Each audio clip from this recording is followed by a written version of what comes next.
प्रधानमंत्री नरेंद्र मोदी की petrol diesel बचाने और पर्यावरण संरक्षण की अपील का असर अब जमीन पर दिखने लगा है। संस्कारधानी जबलपुर में इसका एक बेहद दिलचस्प और प्रेरक नजारा जब देखने को मिला, जब राज्यसभा सांसद सुमित्रा वाल्मीकि एक सरकारी कार्यक्रम में शामिल होने के लिए अपनी लग्जरी वीआईपी गाड़ी छोड़ सीधे ई रिक्शा पर सवार हो गई। वीआईपी कल्चर से दूर आम जनता के इस वाहन में जब माननीय सांसद अपने पीएसओ के साथ बैठी तो राह चलते लोग भी हैरान हो गए। सांसद सुमित्रा वाल्मीकि रांझी स्थित अपने निवास से इलेक्ट्रॉनिक ई रिक्शे में सवार होकर पनागर में आयोजित कार्यक्रम के लिए रवाना हुई, जो शहर में चर्चा का विषय बना हुआ है।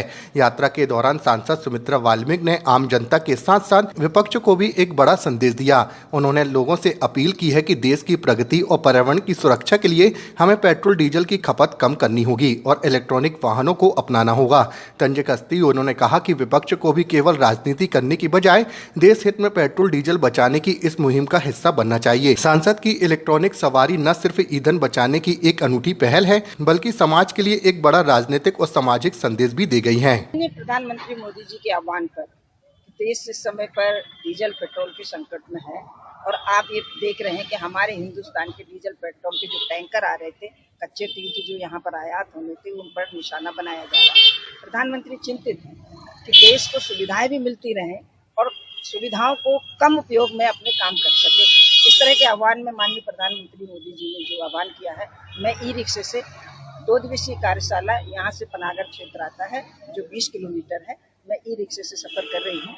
और जहाँ तक हो, हम जनप्रतिनिधि होने के नाते जब आम जनता भी इस काम को कर रही है तो जनप्रतिनिधि का भी दायित्व बनता है कि हम भी कम डीजल पेट्रोल का उपयोग करें और ई रिक्शे का ज़्यादा उपयोग करें, ताकि राष्ट्र हित में उठाए गए कदम में एक हमारा भी योगदान रहे।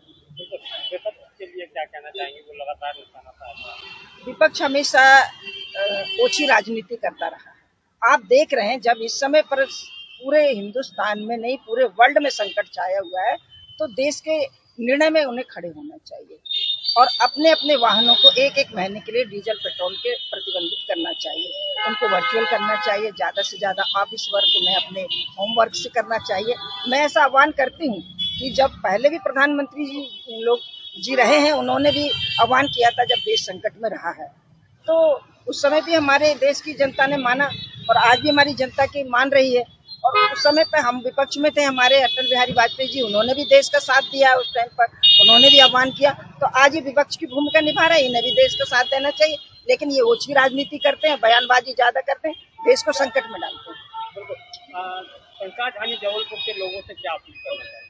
संस्कारधानी का नाम ही संस्कारधानी। आप देख रहे होंगे कि जहाँ 2 बाइक जानी होगी वहाँ हमारे लड़के युवा, हमारे सबसे ज्यादा युवा जागृत हो गए हैं, बेटे बेटियां जागृत हो गए हैं। और वो देखिए 2 गाड़ी का इस्तेमाल ना करके 2 लोग यदि एक में जा रहे हैं तो एक गाड़ी में मैंने कई बार देखा है कि 4 लोग जा रहे हैं। मैंने ही पूछा उनसे कि आप 4 क्यों जा रहे हैं, तो बोले मोदी जी ने कहा है ना कि हम लोगों को एक बाइक छोड़ना है, तो हम अपने ऑफिस जा रहे हैं, एक ही में काम चला रहे हैं। अब आप समझ सकते हैं कि ऐसे हमारे युवा लोग यदि एक कदम आगे देश हित में बढ़ाते हैं तो निश्चय ही संकट से बहुत जल्दी हमारा देश उबर जाएगा।